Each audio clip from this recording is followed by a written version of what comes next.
Hello students, welcome back to study medium channel. तो इस channel में मैं आपको बीएससी नर्सिंग, पैरामेडिकल्स और भी जितने भी मेडिकल साइंस की एंट्रेंस एग्जाम है उनकी प्रिपरेशन कराता हूं। तो आज मैं एक नया सीरीज स्टार्ट करने वाला हूं। इसमें आपको फिजिक्स, केमिस्ट्री, बायो के तीनों सब्जेक्ट के आपका जितने भी लेक्चर है ना उनको कंप्लीट किया जाएगा। मतलब हर एक चैप्टर को, हर एक टॉपिक को क्लियर कराया जाएगा बहुत ही कॉन्सेप्ट के साथ, बहुत ही अच्छे लैंग्वेज में, जैसे आप समझोगे और मतलब आपको लगेगा ही नहीं कि आप पढ़ाई कर रहे हो, आपको लगेगा बस आप स्टोरी सुन रहे हो और आपको स्टोरी ही सुनना है, ठीक है। और पूरा का पूरा जो पीसीबी है ना आपका एकदम पूरा इजी कर देने वाला हूँ। इस सीरीज को अगर आप लास्ट तक अटेंड कर लेते हो तो गारंटी है कि आपका जो कोई भी क्वेश्चंस होगा ना वो आप बस देखोगे और लगा दोगे, ठीक है। मतलब आपको सोचने की भी जरूरत नहीं पड़ेगी, क्योंकि लोग जो डायरेक्टली मेमोराइज करते कोई भी क्वेश्चन, उसको क्या होता है ना एग्जाम में बहुत ही ज़्यादा कन्फ्यूज़न होता है। बट वो जो कन्फ्यूज़न है वो आपका दूर हो जाएगा इस स्टोरी को सुनने के बाद, ठीक है। तो सबसे पहले मैं बायोलॉजी स्टार्ट करने वाला हूँ। बायोलॉजी जैसे हमारी हो जाएगी, उसके बाद फिजिक्स, फिर केमिस्ट्री, ओके। तो चलिए शुरू करते हैं आज का वीडियो। तो पूरे संपूर्ण सृष्टि की जो रचना हुई थी वो कैसे हुई थी, तो आपको पता होगा जितने भी सारे आज आप जीव देख रहे हो, पेड़ पौधे देख रहे हो, जीव जंतु देख रहे हो, ये सब सबसे पहले स्टार्टिंग में नहीं थे। सबसे पहले इस दुनिया में जो आए थे वो थे एक कोशिका, मतलब एक सेल का निर्माण हुआ था सबसे पहले, ठीक है। और उस सेल से ही इन सभी का विकास हुआ। मतलब आज जो भी देख रहे हो, आज हम लोग जो भी हैं, एक सेल से हम लोग का निर्माण हुआ, ठीक है। तो एक सेल से कैसे हुआ, तो देखो, अगर किसी भी चीज़ को जीव बनने के लिए सबसे इम्पोर्टेंट चीज़ होती है कि उसके अंदर वो सारी बातें होनी चाहिए। मतलब एक ऐसा यूनिट होना चाहिए जिसके अंदर श्वसन की क्रिया भी हो रही हो, उत्सर्जन की क्रिया भी हो रही हो, पाचन की क्रिया हो रही हो, पोषण की क्रिया हो रही हो, रक्त परिसंचरण हो रही हो, उत्सर्जन हो रही हो, सभी चीज़ जब होगी तो उसको हम लोग एक यूनिट बोलेंगे। और वो कंप्लीट जब यूनिट जब तक नहीं होगा तब तक एक जीव का निर्माण नहीं हो पाएगा।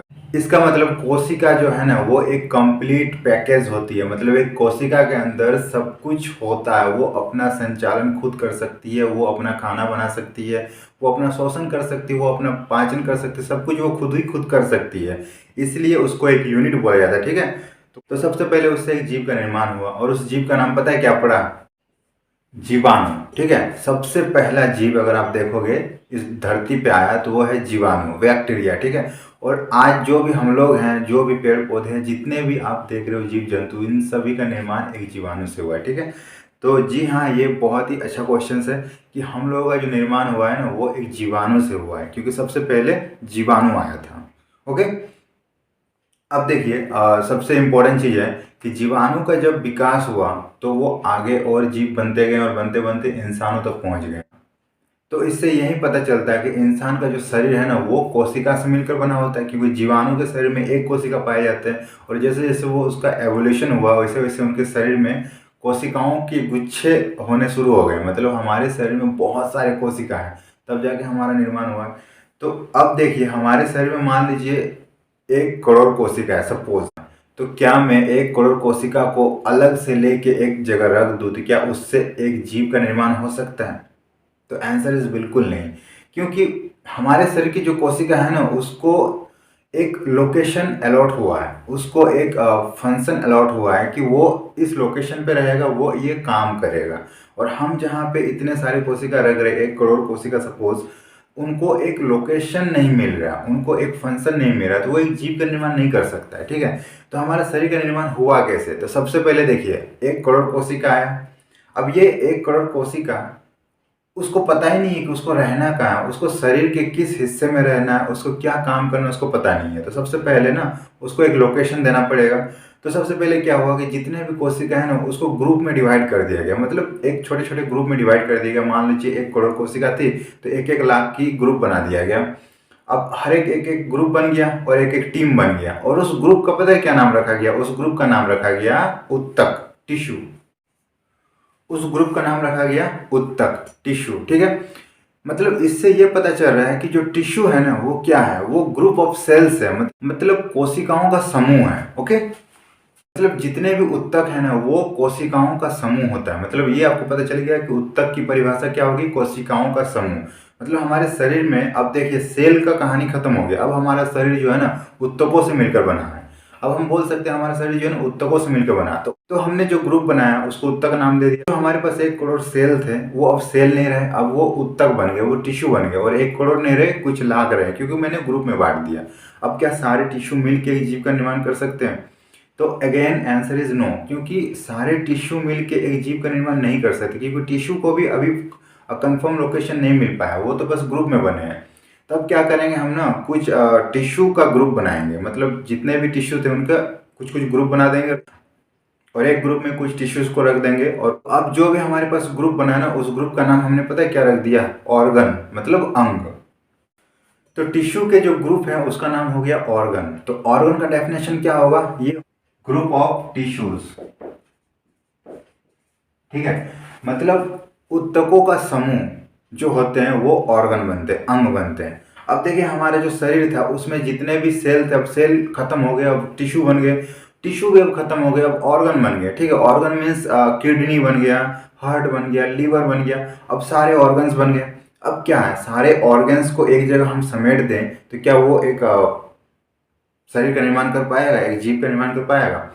नहीं, क्योंकि देखो एक किडनी को अब ये तो पता चल गया कि मुझे ना ब्लड को फिल्टर करना है, एक हार्ट को ये पता चल गया कि मुझे ब्लड को पंप करना है, लेकिन इस किडनी को, इस हार्ट को टारगेट कोई नहीं दिया है। मतलब इसको ब्लड तो प्रीफाई करना है, इसको ब्लड पंपिंग करना है, लेकिन कितना करना है, कितने समय में कितना करना है, प्लस इसको ब्लड सप्लाई कौन करेगा, प्लस ये पंप करके किसको लौटाएगा, इसको कुछ पता नहीं। इसको बस ये पता चल गया मेरा काम क्या है, मतलब ऑर्गन बन गया तो ऑर्गन्स को ये पता चल गया कि उनका काम क्या है। ओके, अब उसको काम पता चल गया, लेकिन उससे कुछ जीव का निर्माण नहीं हो पाएगा, क्योंकि हमारे पास ओनली सिर्फ काम पता चला है। तो हमारे शरीर में आप देखोगे कोई भी एक काम होता है ना, वो एक तंत्र के द्वारा होता है, जैसे कि पाचन तंत्र, उत्सर्जन तंत्र, परिसंचरण तंत्र। उस तंत्र में जितने भी काम होते हैं ना, वो एक सिस्टमेटिक ढंग से होते हैं और उसमें बहुत सारे ऑर्गन्स मिल के काम को करते हैं। जैसे कि आप देख लो पाचन तंत्र, पाचन तंत्र में आप देखोगे आपको माउथ मिल जाएगा, आपको स्टोमक मिलेगा, आपको लीवर मिलेगा, आपको इंटेस्टाइन मिलेगा, बहुत सारे ऑर्गन मिलेंगे। तो वो सारे सिस्टमेटिक काम करें। मतलब देखो इंटेस्टाइन का क्या काम होता है? इंटेस्टाइन का यही काम होता है कि उसको एक पार्टिकुलर चीज को वो पचा पाती है।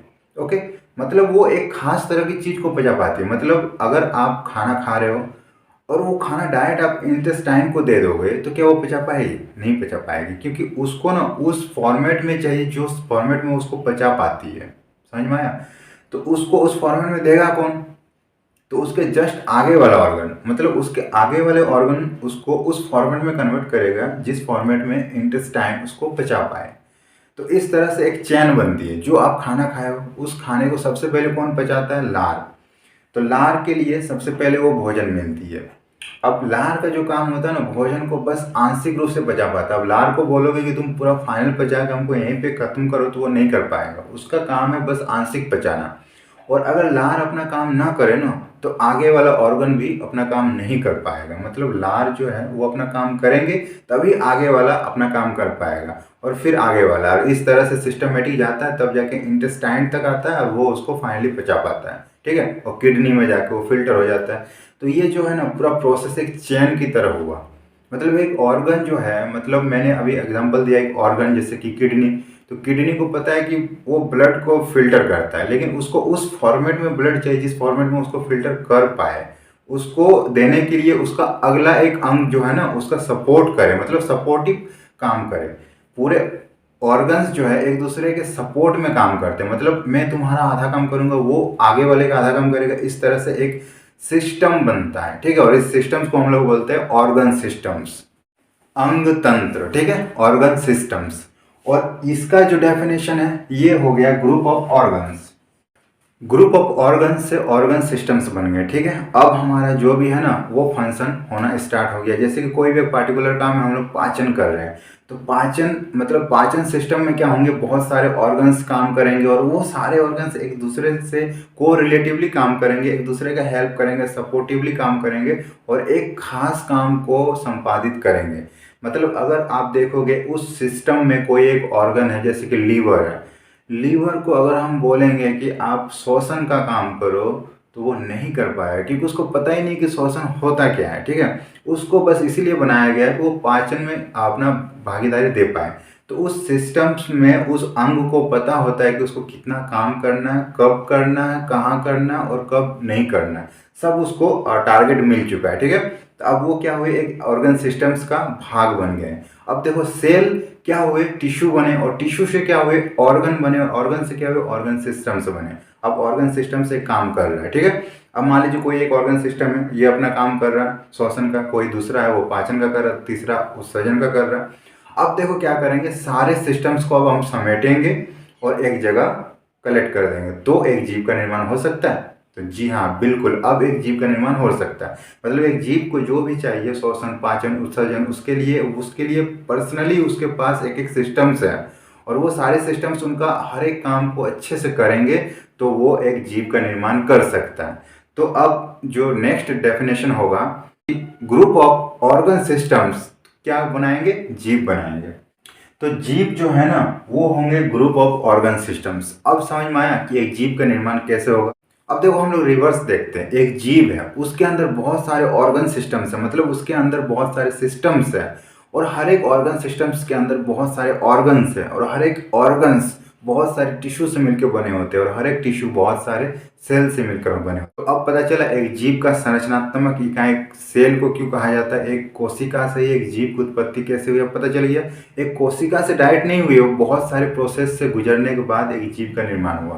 तो ये हो गई संरचनात्मक इकाई। अब क्रियात्मक इकाई देखते हैं।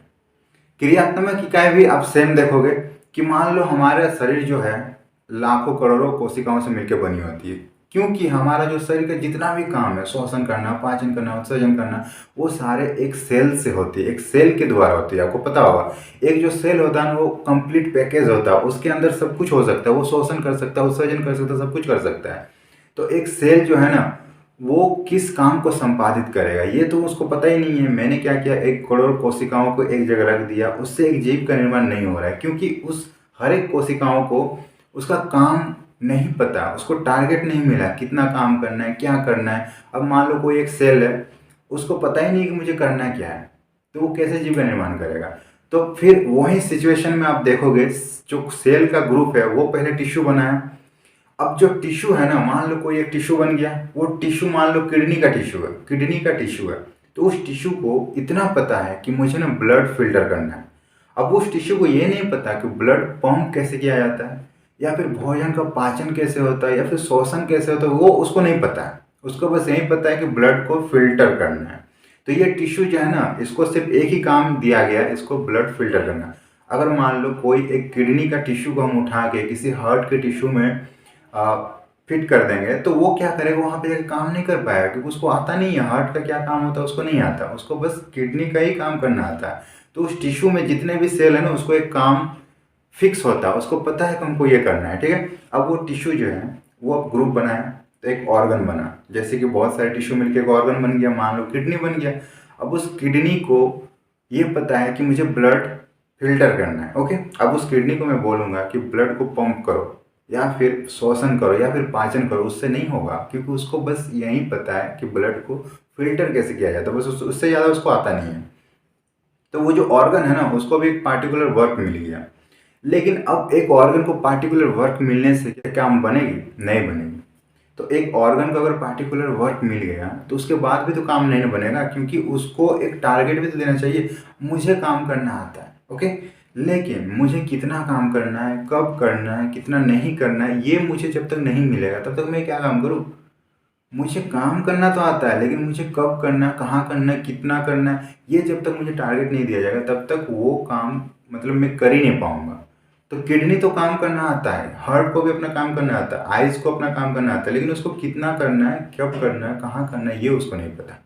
तो वो उसको कहाँ से मिलता है, वो जो उसको मिलता है एक ऑर्गन सिस्टम से मिलता है। एक ऑर्गन सिस्टम उसको टारगेट देता है कि आपको इतना काम करना है, तब तब करना, जब जब मैं बताऊं, और उस तरह से वो अपना काम को करता है। और ऑर्गन सिस्टम्स मिल के ना एक खास काम को संपादित करते हैं। जैसे कि कोई एक ऑर्गन सिस्टम्स है, वो पूरा का पूरा पाचन सिस्टम से वो पूरा पाचन को संपादित कर रहा है, लेकिन उसको ये नहीं पता है कि बगल वाले सिस्टम में क्या चल रही है, मतलब वहाँ पे श्वसन चल रही है, वो कैसे हो रही है उसको उससे कोई मतलब नहीं, उसको पाचन से मतलब है। तो वो जैसे ही भोजन हमारे मुंह में गया, उसका जो सिस्टम का पहला अंग है वो एक्टिवेट हो गया और वो अपना काम स्टार्ट कर दिया और आगे भेज दिया, और आगे वाला ऑर्गन फिर उसको आगे भेजा। इस तरह से वो अपना पूरा भोजन को कंप्लीट किया। और उस बीच अदर सिस्टम्स में श्वसन चल रही है, उत्सर्जन चल रही है, और जो भी चल रही है उससे उसको कोई मतलब नहीं है। और जब हम खाना नहीं खाएंगे तो वो सिस्टम्स बैठा रहेगा, उसको कोई काम नहीं करना अभी क्योंकि भोजन नहीं आया। लेकिन उस टाइम दूसरा सिस्टम्स बिजी है, दूसरा सिस्टम जैसे श्वसन तंत्र, वो उस टाइम भी श्वसन कर रही है। तो मतलब सिस्टम्स का एक अपना काम होता है, पार्टिकुलर काम, ठीक है। और इस तरह से हर एक सिस्टम्स एक एक काम करता है, कोई पाचन कर रहा है, कोई श्वसन। इस तरह सारा काम हमारा संपादित हो रहा है और हम एक संपादित जीव बन रहे हैं, ठीक है। तो इस तरह से इस फंक्शन की वजह से कोशिका को हमारे शरीर का क्रियात्मक इकाई बोला जाता है, ठीक है। तो आपको पता होगा कोशिका को संरचनात्मक एवं क्रियात्मक इकाई बोला जाता है। क्यों बोला जाता है? क्योंकि संरचना में भी वो कोशिका ही है जो आगे चल के एक इंसान बनाया, एक जीव बनाया। और क्रिया में भी आप देखो, काम में भी वो एक एक करके ग्रुप बनाते बनाते एक पूरा का पूरा काम को संपादित कर रहा है। एक अकेला सेल कोई काम नहीं कर सकता, लेकिन ग्रुप बना बना के देखो पूरा श्वसन, पूरा पाचन वो कंप्लीट कर ले रहा है।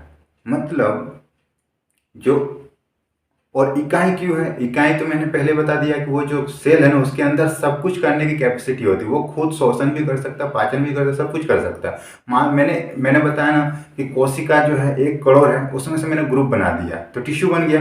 अब टिश्यू को ग्रुप बनते बनते एक सिस्टम्स का भाग हो गया। मतलब जब हम लोग मान लो कि जब सेल थे सारे, उस टाइम कोई 2 सेल फ्रेंड थे, ठीक है, 2 सेल एक साथ फ्रेंड थे। अब जब ग्रुप बनते बनते बनते ऑर्गन सिस्टम्स बना ना, तो उस दोनों सेल में से एक सेल जो है वो श्वसन तंत्र का पार्ट बन गया और ये पाचन तंत्र का पार्ट बन गया। लेकिन दोनों तो सेम थे ना, वो जब दोनों एक साथ फ्रेंड थे, वो दोनों सेम थे, एक जैसे ही काम करने वाले थे। लेकिन अब देखो, ये पूरा श्वसन का काम करेगा और ये पूरा पाचन का काम करेगा। मतलब अगर यही हम लोग उस टाइम इंटरचेंज कर देते हैं तो ये श्वसन में चला जाता है, ये पाचन में चला जाता है, ठीक है।